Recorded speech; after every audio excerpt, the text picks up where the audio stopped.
मई 19 रात को एक 17 साल के लड़के और उसके कुछ दोस्त एक बार में जाते हैं उनकी 12th रिजल्ट निकलने की खुशी को सेलिब्रेट करने के लिए। रात के 9 बजे तक उन्होंने एक बार में बैठ के अल्कोहल लिया, जहाँ पर बिल हुआ 48,000 रुपये का। उसके बाद वो किसी दूसरे बार में चले गए और वहाँ भी जाके उन्होंने शराब पिया और सेलिब्रेट किया अपने खुशी को। रात के करीब 1-1:30 बजे उन्होंने शायद घर जाना सही समझा और रास्ते में आते वक्त उन्होंने एक बाइक को टक्कर मारी, जिसमें 2 लोगों की ऑन द स्पॉट डेथ हो गई। और ये कहानी आप सबको बहुत अच्छे से पता होगी, क्योंकि ये बहुत ही चर्चित पोर्शे कार की कहानी है। जी हाँ, वो कार पोर्शे की थी और ड्राइवर एक 17 साल का बच्चा था। ओह सॉरी, 17 साल का बच्चा नहीं, 17 साल का क्रिमिनल। आपको क्या लगता है उन दोनों लोगों को इस 17 साल के बच्चे ने मारा? नहीं, बल्कि उन दोनों को मारा इन दोनों ने। ये कौन है पता है? ये 2 महान आदमी उस 17 साल के क्रिमिनल के माँ बाप है। जी हाँ, यही है असली क्रिमिनल। क्यों पता है? अब तुम दोनों गांड के अंधे तो नहीं हो कि तुम्हें पता नहीं है कि तुम्हारा लौंडा 17 साल का एक चूतिया है और वो माइनर एज भी है और उसके पास वैलिड लाइसेंस भी नहीं है। लेकिन फिर भी तुम दोनों ने अपने आँख को अपने गांड में झोंक के अपने चूतिया बेटे को कार की चाबी थमा दी और उसे शराब पीने के लिए भेज दिया।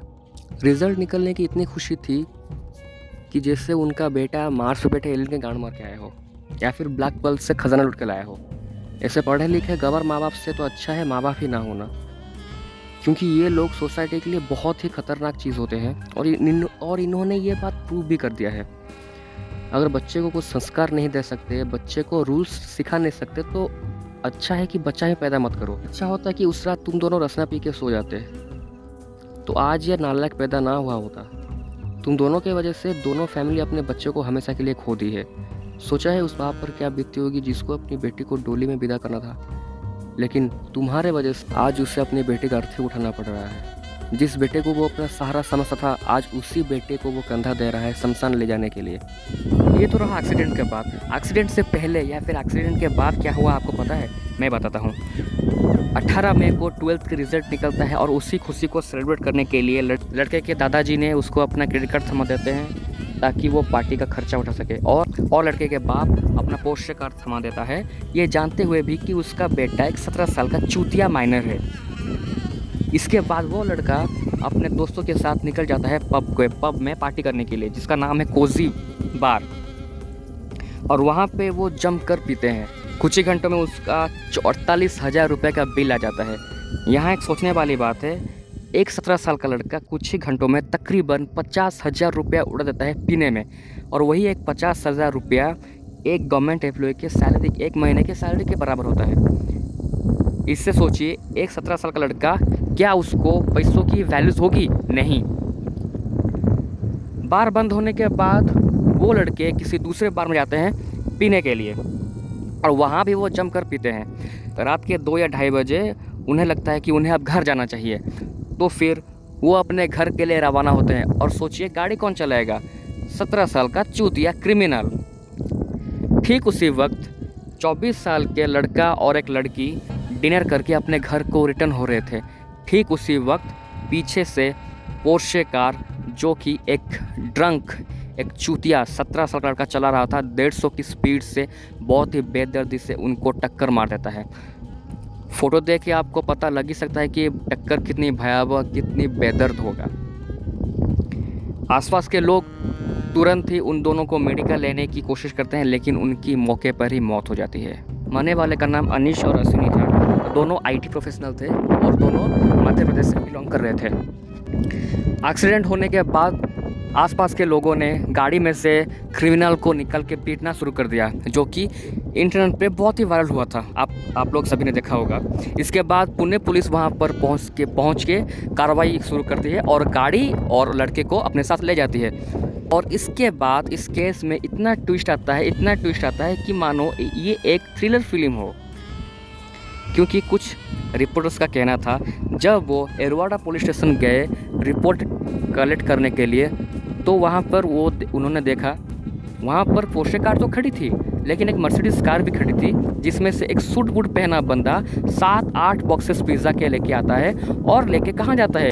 उसी क्रिमिनल बंदे के पास जिसने कुछ ही घंटों पहले 2 लोगों की हत्या कर दी थी। और वहाँ के लोकल एमएलए भी 1 घंटे में ही वहाँ पर थाने में पहुँच गए थे। जब उनको पूछा गया कि वो यहाँ पर क्या कर रहे हैं इतनी रात के, पहले तो उन्होंने कुछ नहीं कहा, लेकिन बाद में पता चला कि ये लोकल एमएलए अग्रवाल फैमिली के बहुत ही पुराने दोस्त थे और वो यहाँ पर अग्रवाल जी के कहने पर ही आए हैं। इसके बाद वो पुलिस से कुछ बातचीत करते हैं और वो पुलिस से क्या बातचीत करते हैं ये तो हमें नहीं पता, लेकिन उनका कहना था कि वो केस को इन्फ्लुएंस करने नहीं आए हैं। और यहाँ पर पुणे पुलिस से 2 और बड़ी गलतियाँ भी हो जाती है, क्योंकि एक्सीडेंट के तुरंत बाद ही लड़के का ब्लड टेस्ट करना था जो कि पुलिस ने नहीं किया, और एक टेस्ट करना था जो कि है physical appearance test. Physical appearance test वो होता है जिससे आप पता लगा सकते हैं कि सामने वाला बंदा पिया है कि नहीं।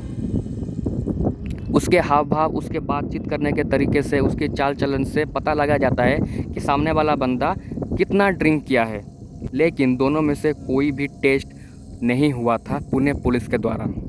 मई 19 सुबह 11 बजे लड़के से ब्लड लिया गया ब्लड टेस्ट के लिए और उसको मेडिकल भेज दिया गया। उसके बाद उसको जुवेनाइल कोर्ट में हाजिर किया गया। जुवेनाइल कोर्ट में जो जज थे वो पता नहीं कहाँ के पढ़े लिखे थे, कौन से गांव के पढ़े लिखे थे। उन्होंने एक्सीडेंट के सीरियसनेस को समझा कि नहीं समझा पता नहीं, अगर समझते तो वो 300 वर्ड के एसे लिखने नहीं देते, लेकिन उस चूते लड़के को 300 वर्ड की एसे लिखने दिया गया जैसे कि ये कोई +2 का एग्ज़ाम चल रहा हो। और एक शॉकिंग चीज़, लड़के के ब्लड सैंपल जो लिया गया था उसमें 0 लेवल अल्कोहल पाया गया, लेकिन कुछ ही घंटों बाद पता चला कि लड़के से जो ब्लड सैंपल लिया गया था वो तो डस्टबिन में पड़ा हुआ था। और पुलिस वाले को जो ब्लड सैंपल का रिपोर्ट दिया गया वो किसी दूसरे इंसान का था, और वो दूसरा इंसान कोई और नहीं, वो खुद उस लड़के की माँ थी। प्राथमिक तपास में ये बात सामने आई कि उन्होंने जुवेनाइल एक्यूज्ड का सैंपल लिया था, लेकिन उसने उसको डस्टबिन में फेंका था और उसने एक किसी और व्यक्ति का सैंपल से उसको रिप्लेस करके उस पे उस जुवेनाइल एक्यूज्ड का नाम लिख करके उसको फोरेंसिक लैब को भेजा था। जब बात सोशल मीडिया पर वायरल हुई तो मानो कि सोशल मीडिया पर एक भूचाल आ गया, हड़कंप मच गया। जगह जगह पे लोग प्रोटेस्ट कर रहे थे और इंडियन जुडिशियल सिस्टम को ताने मार रहे थे, जिससे कि पुणे पुलिस पे बहुत प्रेशर पड़ा। इस वजह से उन्होंने 20 मई को एक दूसरा एफआईआर रजिस्टर किया लड़के के बाप के नाम पर, मोटर व्हीकल की आर्ट के चलते कि उसने अपना गाड़ी एक माइनर के हाथ सौंप दी थी। लेकिन सोचने वाली बात यह है कि जब एक्सीडेंट हुआ तब भी तो पुलिस यह कर सकती थी। जब लड़के के पिता को पता चला कि पुलिस उनके पीछे है तो वो पुणे छोड़ के औरंगाबाद भाग गए थे, लेकिन पुणे पुलिस औरंगाबाद गई और उनको पकड़ के लेके आई। लेकिन विशाल अग्रवाल का कहना था कि उस रात लड़का गाड़ी चला ही नहीं रहा था, गाड़ी चला रहा था उनका फैमिली ड्राइवर। सुनने में किसी मूवी की सीन नहीं लग रही। फिर उनका फैमिली ड्राइवर पुलिस स्टेशन आते हैं, सरेंडर करते हैं और पुलिस को बताते हैं कि घर से कोसी बार तक लड़के ने ड्राइव किया। फिर कोसी बार बंद होने के बाद कोसी बार से दूसरे बार तक भी लड़के ने ड्राइव किया, लेकिन सेकेंड बार से घर तक ड्राइवर ने किया था। अब ये भी सोचने वाली बात है, अगर ड्राइवर ड्राइव कर रहा था तो लोगों ने ड्राइवर को मानना चाहिए था, लड़के को नहीं। लेकिन जो वीडियो वायरल हुआ है उसमें अच्छे से दिखा जा रहा है कि ड्राइवर सीट से लड़के को निकाल कर लड़के को ही मार रहे हैं, ड्राइवर को नहीं। ड्राइवर का वहाँ पर नामो निशान तक नहीं है। अगर ड्राइवर वहाँ था तो उस रात उस सीन से वो कहाँ गायब हो गया था। लेकिन मज़ेदार बात यह है, इसके बाद और एक ट्विस्ट आता है। जी हाँ, ड्राइवर अपने बात से पलट जाते हैं और बोलते हैं कि लड़के के दादाजी और लड़के के बाप उन्हें एक कमरे में 1 दिन तक बंद करके रखा और उन्हें प्रेशराइज किया गया कि वो इल्ज़ाम अपने सर ले ले, और उनका मोबाइल भी छीन लिया गया था उनसे, और उनकी पत्नी ही उनको यहाँ पर छुड़ा के लेके आई। इसके बाद लड़के के दादाजी को भी गिरफ्तार किया जाता है और लड़के के माँ को भी गिरफ्तार किया जाता है ब्लड सैंपल के हेरफेर करने के लिए, और वो मेडिकल दोनों ऑफिसर को भी गिरफ्तार किया जाता है हेरफेर के लिए। अब तक कुल मिला के 9 लोगों की यहाँ पर अरेस्ट हो चुकी थी, 2 पुलिस वाले सस्पेंड हो चुके थे और 2 लोगों की मौत हो चुकी थी, और ये सब हुआ एक 17 साल के क्रिमिनल की वजह से। अब बात करते हैं ये गलती हुई है क्यों। पहली गलती है लड़के के दादाजी की, जिसने अपना क्रेडिट कार्ड अपने पोते को थमा दिया था।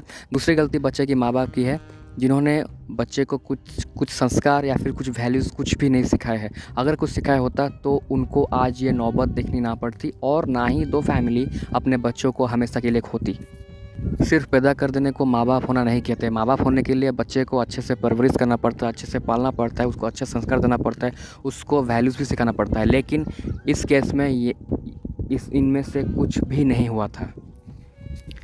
अगर बच्चे की एज से पहले उसको सब कुछ मिल जाए तो बच्चा बिगड़ ही जाता है, ये फैक्ट है। इस एक्सीडेंट के लिए वो लड़का जितना जिम्मेदार है उससे कहीं ज़्यादा जिम्मेदार उसके पेरेंट्स है, उसके माँ बाप है, उसके दादाजी है। तो तीनों पर भी कार्रवाई होनी चाहिए और लोगों को इनसे सीख लेनी चाहिए कि बच्चों को कैसे पालना चाहिए, कैसे संस्कार देना चाहिए। तुम खुद तो मरोगे लेकिन दूसरों को भी ले डूबोगे। लेकिन इस केस में ऐसा कुछ भी नहीं हुआ। इस केस में ना वो मरा लेकिन वो दोनों फैमिली को ले डूबा।